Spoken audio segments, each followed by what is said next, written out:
So we're here today talking with a colleague of ours, Cyn Rowan, who's the head of business development for a J-1 agency that we use that has a worldwide reputation called Cultural Vistas. Cyn, do you want to just talk a little bit about Cultural Vistas so that people have some context for what that is? Yeah, so thank you so much for the introduction, Dana. So basically, Culture Vistas is a nonprofit organization. We're based out of Washington, D.C. We do international exchanges, and that's all we've done for the last 60 years. So we do a lot of inbound and outbound programs, work with a lot of governments. Some of our key partners, of course, is the Department of State, who designates the sponsors for the J-1 visa programs. We work with the government in Germany. We actually have an office out in Berlin, and we work with the South Korean government on some different programs. So what we do is we facilitate the J-1 visa process. So we administer the J-1 visa on behalf of the State Department. So we take the process from the very beginning, right before the visa is issued, because we are not an embassy or consulate, so we cannot issue the visa ourselves, but we take our candidates and our host companies right from the beginning all the way to right before the visa appointment at the U.S. Embassy. So that's what we do for our clients. Our key stakeholders are immigration attorneys, U.S. companies or global companies with locations in the U.S.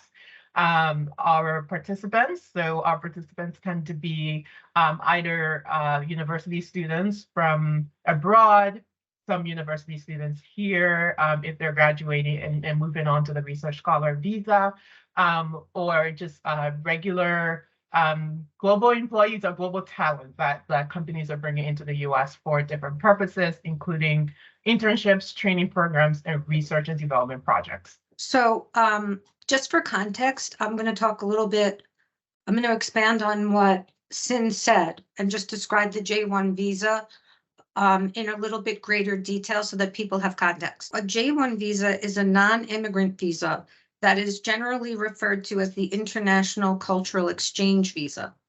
The J-1 visa regulations are governed by the U.S. Department of State. The Department of State designates certain companies to have the ability to issue DS-2019s, which basically gives a foreign national the ability to go to a consulate outside the United States to procure a J-1 visa for a specific program that they are authorized to participate in. So generally speaking, the J-1 visa is used for many different reasons. It can be used for as simple a purpose as having someone come in from a foreign country to do a lecture, to participate in to be a counselor in a summer camp program, internships, and then we also have postgraduate internships and training programs. And recently, and interestingly, Cyn and I were recently talking about a bit of an expansion of the J-1 Research Scholar program, which was historically really reserved for universities and colleges to have people come and do their research pursuant to a course of study at a university. A little bit more just on the research scholar side, and thanks for introducing that.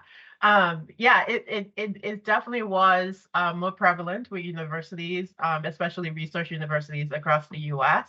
But just recently, it has been sort of like expanded, I would say expanded to include any institution or organization. So that would include companies and in the private sector as well, who are engaged in research and development projects.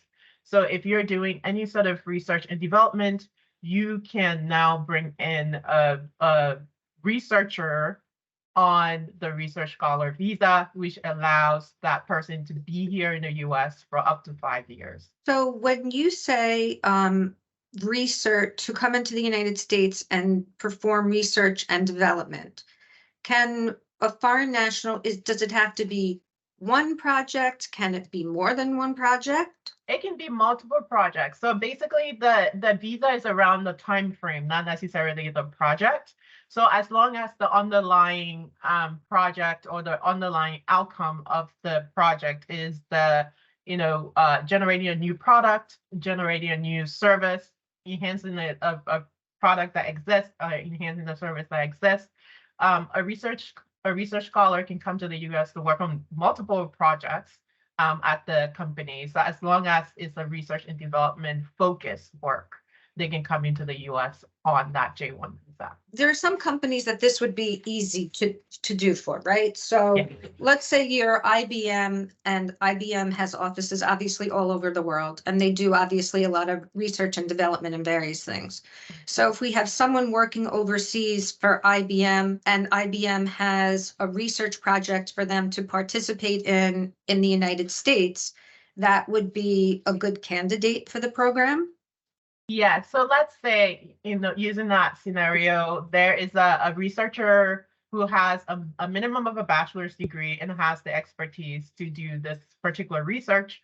If they're coming to the US to participate in the research, in the project, or building or designing or innovating on a new product, they can come to the US on that J-1 visa for the research scholar, which allows them to be here for up to 5 years.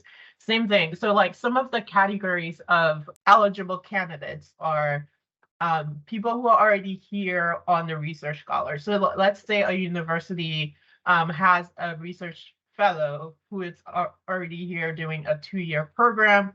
At the end of that 2-year program, if that fellow wants to contribute to a private sector research project, they can transfer their J-1 visa, the remaining time on their J-1 visa, to that private sector and work within the US for that company. Same with F1 graduates, so students that are here finishing up their F1 sort of studies. So the F1 applies to international students studying at US universities. Once they're finished with the program, they also have that option to do the OPT. After the OPT, they can then transfer to the research scholar if they're doing kind of research and development project as well. Another candidate group will be people that are coming, or students that are coming from other universities from outside of the US that are in that postgraduate, they've graduated, they have a minimum of a bachelor's degree. They're coming from other universities, visiting to companies around the US, contributing to their research projects. Same thing with, they don't have to necessarily be students. As long as they have the expertise to do that research, they can have any level of experience, as long as the company knows that they have, or the company is willing to bring them on for that particular project that they're doing. Some of the sectors that we kind of work with, the easiest sectors to sort of like look at research scholar are those within the STEM field.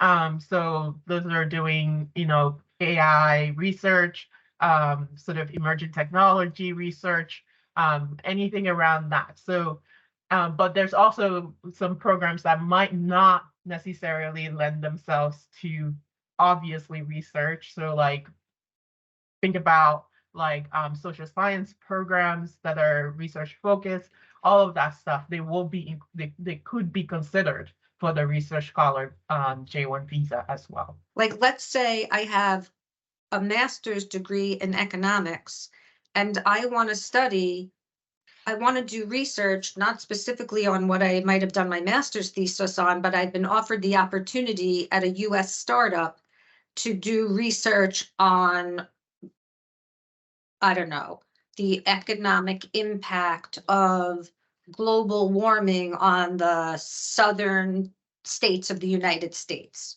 Would that be something that they would be eligible to do? Yes, but we'll have to take the program sort of on a case-by-case basis.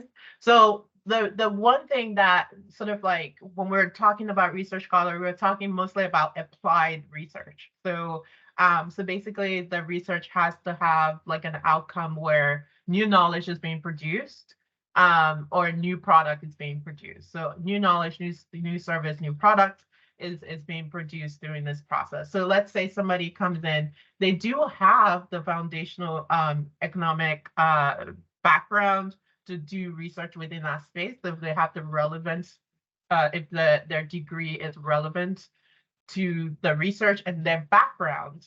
Because like sometimes you have your degree and it's been like 5 years since you've graduated from university, but during that time you sort of the candidate may have pivoted into relevant field, but that is not like one-to-one aligned to what they study. As long as they have the experience in that field as well, we kind of look at education background and experience in order to determine eligibility. And then also, we also work with the host companies because they are well-versed in the expertise that is needed for that particular research project. So if they're looking and seeing that this person does have the skill set and the knowledge to contribute to their research project, we will consider that as well. So we are working with all these different categories, and each program represent a different set of categories, but we're always like working with the different stakeholders, the immigration attorney, the participant, the host company, to determine the best route or the best visa for them. When you say the best route or the best visa, are we talking about the best The best J-1? J-1 visa. Oftentimes when people do research, they do research with a team of people, right? So if I have a foreign national who may be currently working in a managerial capacity, and I want to bring him over to work on a specific research project in a managerial capacity, meaning to lead a team underneath him, can I do that? We'll have to see the application to make sure that this is the best visa for them. But if they meet all the criteria for participation in the J-1 visa, for research scholars, we will accept it. Yeah. Meaning so what I'm trying to distinguish is, this is not a visa to come over, the J-1 research scholar, it is not a visa to come over and work in a specific job. I mean, I'm trying to distinguish employment from the research project. And do I have to call it a research project? What if I want someone to come over and work with me on my team on a specific project? Do I have to call them? What do I have to call them? Can I call them? I mean, do I have to have them have a specific job title to comport with the rule? No. So for example, like let's say a product designer is coming, if their title at the company is product designer, we're not stuck on the title. We want to see the tasks and responsibilities that are associated with that particular job. So they could be their job, the title could be whatever it is. We just want to make sure that when we see the application process and we're looking at the eligibility requirements, we're seeing that the task and responsibilities aligns with the research scholar, which is that applied research sort of like tasks and responsibilities. So that's basically like the main thing we look at. We're not very concerned about the job title per se, because different companies have different job titles that they use to, and companies use different job titles to describe the same things. Right. So most of the time we're looking at the underlying tasks and responsibilities, as well as like the eligibility requirement in the, do they have at least a bachelor's degree, and would they be considered to have the expertise to conduct this sort of like research related tasks and responsibilities. So what are the tasks or the duties that a person who is conducting a research project would perform? And I think it's easy to distinguish that in the medical sciences because you have that hypothesis, you have that very specific scientific way that the research projects are set up. Whereas in a corporation, they might not be set up with that traditional R&D formula. In fact, when I think about new industries like AI, like digital assets, which is very different from sciences, what type of tasks would you think are relevant to a research, an R&D project? Right. So like if I'm an AI guy, how do I Right. How do you present? get into that? Yeah, no, there are definitely a few sort of like verbs or a way of describing what would be considered a research project that would be outside the norm of what is traditionally considered research, which is laboratory work, right? So for example, if somebody is doing a conceptual formulation or they're designing a new product, they are searching for applications for new research findings. They are designing, constructing, operationalizing something, right? They're designing a new tool. They're designing a new platform. They're developing a new way of looking at a specific product. They are testing Right, like those new aren't concepts. traditional research. My question is, what would those duties be? Yeah, it's more of the creation process. Is this formulating out of a new idea? Is this formulating a new product? Is this formulating a new way of thinking? Is this formulating something new? Because And that's that what has like the to, research and and that development has to is. Yeah. communicate in your project description? Yes. So when we're looking at the application process, we're looking to see that it's a generative research. So the research is generating something, something new or improving something that has existed. So it has to be generative, I guess, and contributing to something. So that's sort of like the what we're looking at. And when we're looking at applications, we're looking for like verbs like design, like develop, sort of conceptualize, or test. That those kinds of things is what we're looking for. And of course, like when we're looking at the application, we don't necessarily have the technical knowledge to sort of for the jargons and all that stuff that different sectors use. So we kind of depend on either the host company or the immigration attorney to kind of break that down to like the lay terms so that we can understand how that feeds into the that research and development um, intent of the program. So what are there specific things that you're looking at for the host company? Are Yes. you looking So for them to be in a certain line of business? well, we don't necessarily, we will work with any host company that has a clearly defined research and development, sort of like either department or project. It just has to be clearly defined at research and development. The way we look at it from the host company's perspective, we want to work with a host company that's actually been operational for at least 1 year. So That's they've been important. operational for at least 1 year. They have the resources to sort of host a J-1 candidate. They have a physical US location because the J-1 program, it has to be on site at least 3 days out of the week per the new guidelines from the State Department. So we're looking for those things, and we're looking for a clearly defined research project or research and development project or effort, that can be outlined in the tasks and responsibilities. But other than that, if we've worked with different sectors, but of course, like the sectors that are more obviously aligned to the research scholar would be sectors within the STEM field. So we have worked with companies in like software development, AI, semiconductors, Do they have to reach a certain what they're income doing. level?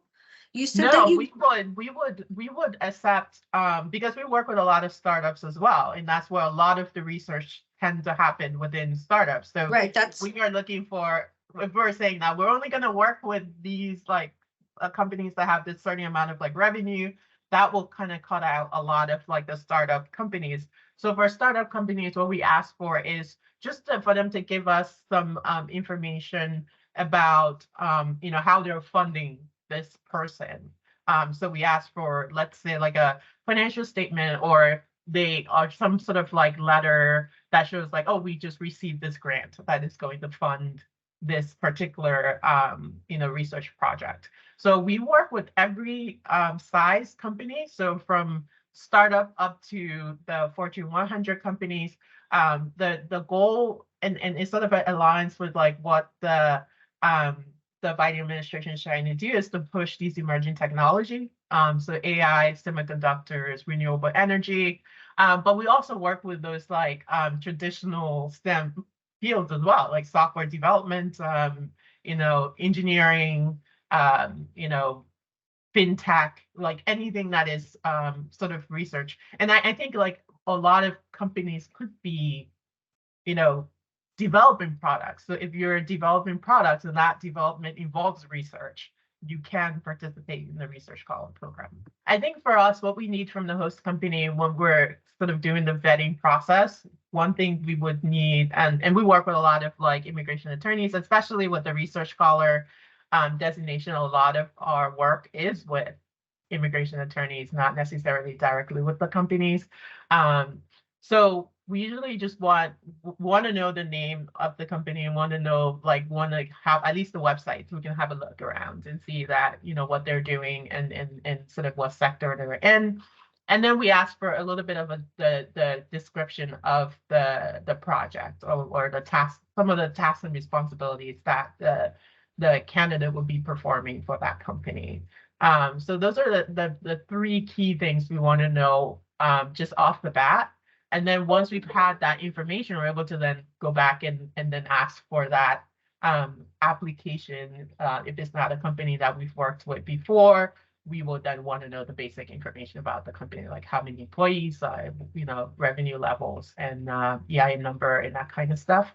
But before that, we just want to know that this particular project aligns with the J-1 Research Scholar intent. What is the J-1 Research Scholar intent? That's a good question. The intent of the program is for the expert to come in and contribute to a research and development project that is generative. So that is going to result in new knowledge, new products, new service.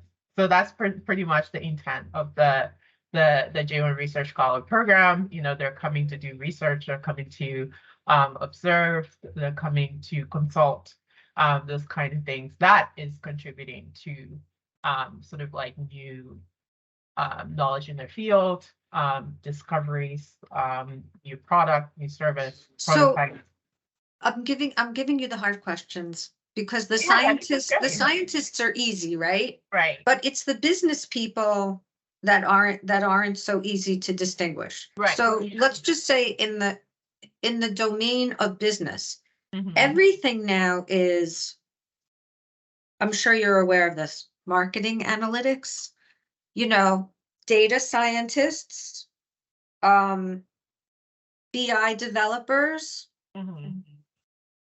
all of those guys to me, and I don't, you might disagree with me, and that's what I'm wondering. All of those guys to me are researchers. Mhm. Are those guys researchers to you? We wouldn't discount anyone as not being a researcher unless we see based on the tasks and responsibilities that is not going to be aligned to that applied research. So we encourage all of our like immigration attorneys that we're working with, if you do think that somebody should be considered for the research scholar J-1, to send us the job description. We'll have a look at it and tell you, okay, this doesn't seem to align, but if you provide us with more information, we might be able to reconsider. A lot of the programs that we work on, we work in lockstep with the immigration attorney. So we actually prefer if when the immigration attorney is involved, because one, you can advise the client. You can advise your client on why the information we're asking for is necessary. Because sometimes they're like, why do you need to know this? We need to know this because of this, this, and this. And the immigration attorney is well-versed in sort of like, communicating that to the client on why they should provide us with this particular information. So yeah, we work very, very closely. A lot of times the immigration attorney is the one submitting the applications on behalf of the host companies. So a lot of the communications back and forth will be with the immigration attorney. So have you been finding that in the business sector, and it doesn't matter to me whether it's industrials or retail or software development, are you finding that the need for graduates with STEM degrees is ubiquitous to all industries? Yeah, like it's everywhere. Everybody has data. Everybody has every business sector now is sort of looking at AI. That's the new thing. So the need for STEM talent on a global scale is unprecedented, and basically we need to have more companies that with these kinds of skill set, right? So we have a lot of companies that are looking outside of the US to get those talent to come in. Companies work better together when they have all of the talent in one place. And that's what the J-1 visa allows them to do. So whether or not that person is coming to the US to contribute to a research project, in which case they will be coming and utilizing the J-1 research scholar visa, or they're like an expert, like subject matter expert, and they're coming to the US to share that knowledge with US colleagues, and that would be the specialist J-1 visa.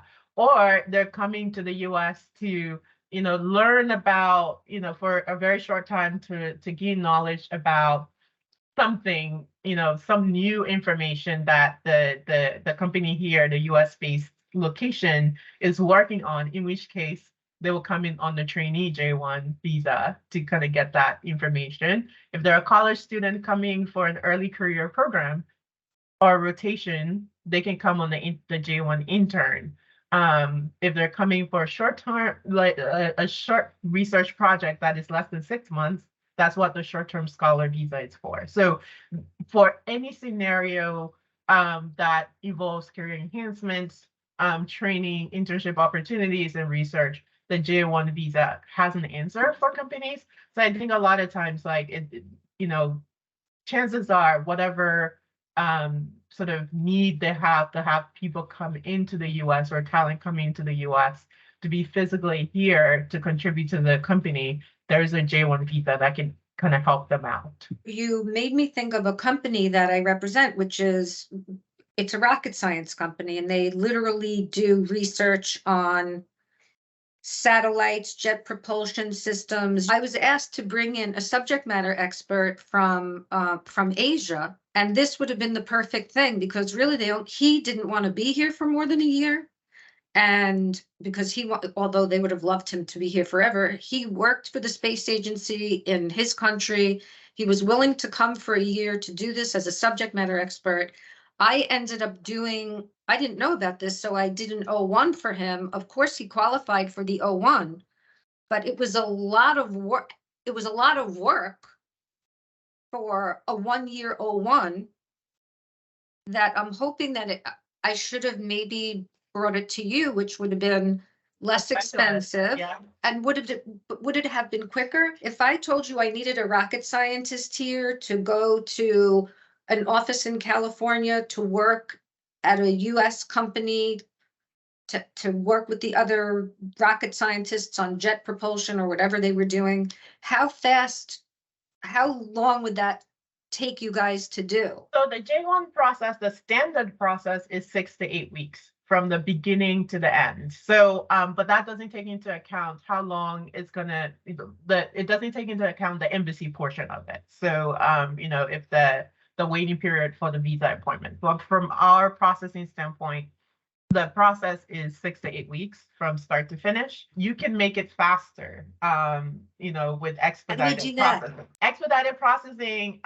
you tell us, you say, we want this faster. Of course, it would charge you a fee, but it can be done. What's the fee for the expedite? So we have 2 expedited processing timelines. So our expedited processing timeline starts right after both parties have submitted their application. So the host company and the participant has submitted an application. We have 5 business days processing, which is about 5 business days. That's fast. $1,500, and then we have 10 business day processing, which is $1,350. Our standard processing can take up to 4 weeks. But that's sort of like if you want to expedite it and make it go faster, you can definitely do that. So you sort of have a mini premium processing unit. Yep. There's an application for both the participant and the host company. So the participant will just fill out their portion of the application and upload the documents that we're requesting. So a lot of times for those applications, we're requesting the resume mostly is what we're requesting. Sometimes depending on what they're looking for, we'll request a transcript or something like that. But the key sort of document we are looking for most of the time is the passport information, the resume, just anything that would show us that the person does meet the requirements for participation in the program. We've timed it, and the application process takes about, well, the application itself, to complete the application, takes probably between 30 to 45 minutes to do. You mean for the foreign national or the host company? Either party, because like the information we're asking for, it's not necessarily information that they need to hunt around for. It's information that is readily available to them. So like a lot of times, unless the candidate has to like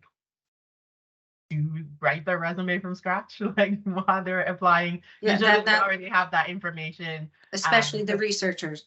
Exactly. They usually have that information, so they're able to get that to us as quickly as possible. For if they said that they're a PhD, we ask them to send us to upload a copy of the diploma. And with the master's people as well? Yep. So we'll ask for that, and then we ask for proof of English, which is a requirement on all J-1 visas. All of the embassies, like the visa interviews, are conducted in English, so they need to be able to understand and respond to the consular officer in English in order to be considered for the J-1 visa. So that's sort of like what that level of English we're looking at. I'm assuming that for the J-1 research scholar, you're going to have show some kind of experience. Well, I'm the subject matter expert, yeah. Obviously, right? But for people that only have a bachelor's or a master's, do you want them to have at least 1 year of experience in a specific kind of research, or you don't really care?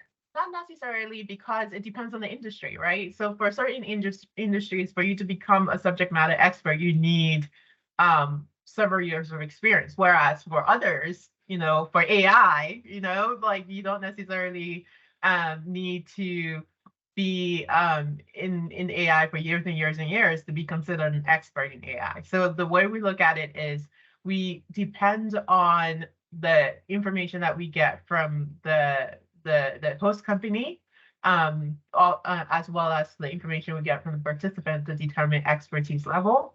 A lot of times, for example, we work with a lot of research scientists that are PhD level. Before they even graduate from their PhD program, they've published 10 articles in journals that are preeminent in their field. And that is experience. That is considered subject matter expertise, right? So they might not have been working for a company for 5-10 years, but they've presented and done research, groundbreaking research on different sectors or different aspects of their industry. And so that is considered subject matter expertise. So it depends on the candidate and on the company as well. So we depend on the company to sort of tell us what the expertise levels are, right? Because they are the ones bringing in that person. They're the one in need of that expertise. So we're looking at all of those factors combined to determine eligibility.